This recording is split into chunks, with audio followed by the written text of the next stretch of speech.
Thank you, Wade, for that generous introduction. I also want to thank Catherine Rafelson for her leadership with the Society for International Development's DC chapter and for putting this conference together. I'm Joaquin Castro, and I serve as chair of the House Foreign Affairs Subcommittee on International Development, International Organizations, and Global Social Corporate Impact. This is a new subcommittee that was just created this Congress, and I hope that it'll be a place where the Congress will hold important discussions about how the United States leads on international development, discussions with the administration, with experts, and with the civil society organizations that are critical pillars of our infrastructure of diplomacy and development. It'll also inform oversight over the administration's development programs and legislation that the members of the subcommittee author to guide development policy. As the discussions during this conference have demonstrated, there are monumental challenges the development community faces. The immediate crisis of COVID-19 will rightly dominate our work, but we also cannot take our eye off the continuing crisis of climate change. The discussions this week on equity, the need for diversity and inclusion at USAID and in our development work are part of our national reckoning on race.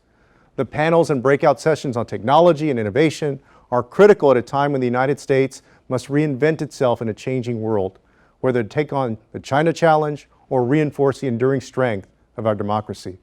On any of these issues and so many more, we see how our international development work is a reflection of our national character and priorities. Development is an indispensable part of our foreign policy toolkit, and I'm proud to say that I'll do everything in my power in Congress to ensure it remains that way. Of course, the Society for International Development is already thinking ahead by holding this conference to investigate these very issues. For over 60 years, you've provided grassroots energy and a global network for organizing around the world's most pressing challenges. Your ability to bring together different stakeholders in this field is truly unique, and I'd argue it's essential to the work that we do in Congress. International development is not about any one committee or organization, but the collective efforts of thousands of people and groups who are all committed to shared goals. And I'm honored to be part of this critical work with you. Today, COVID-19 remains the most urgent challenge in the world. We know that we cannot truly defeat COVID-19 here at home until we defeat the virus abroad as well. The American people will not be safe from variants if the virus continues to run rampant worldwide. Vaccinating the world will require strong United States leadership. As I've said for months, the United States of America must become the vaccine arsenal of democracy. Congress has stepped up to take this issue on, approximating $4 billion to COVAX, which makes the United States by far the largest donor, and billions more for the Global Fund and to address the development impacts of COVID-19. But we must do more. The United States is projected to have between 500 million and 1 billion excess vaccines. We must use these to help bring the pandemic to heel. In addition to allowing other nations to access U.S. vaccine technology and manufacture their own versions of American vaccines, the United States should commit itself to continuing mass vaccine production until the coronavirus is absolutely defeated. The United States has the industrial capacity to manufacture enough vaccines for all Americans and a substantial amount of what is needed for the rest of the world. Just as the United States once produced the planes and tanks for every allied nation in the fight against fascism, we can do the same with vaccines in this battle against COVID. As you all know, vaccinating against COVID is an important measure, but it's not a silver bullet.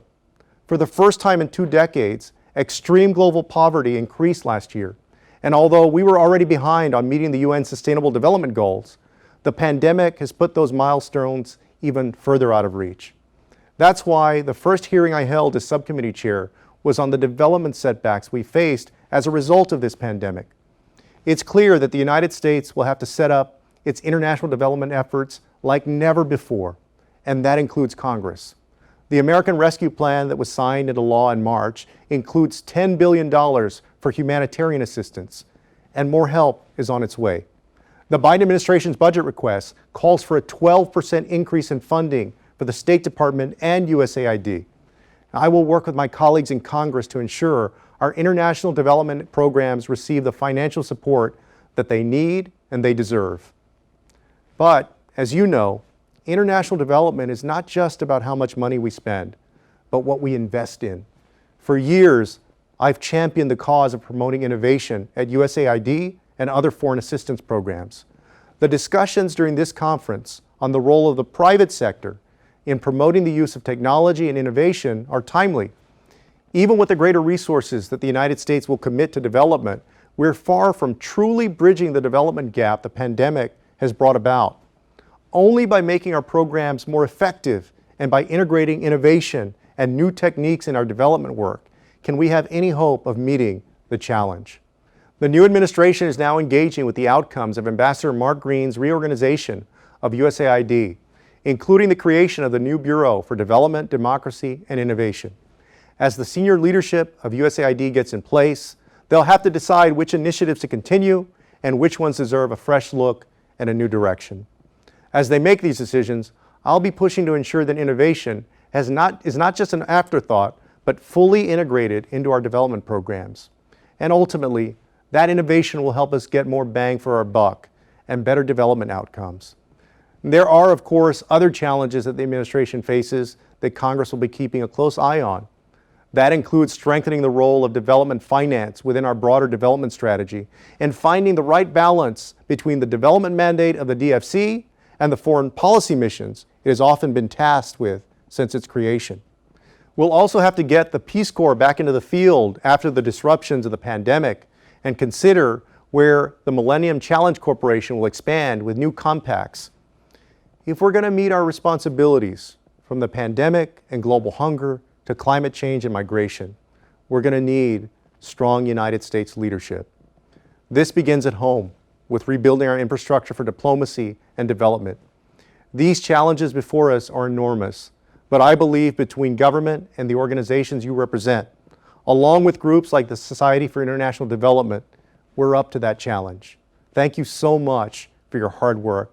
Please reach out to my office anytime we can be helpful. Take care, y'all.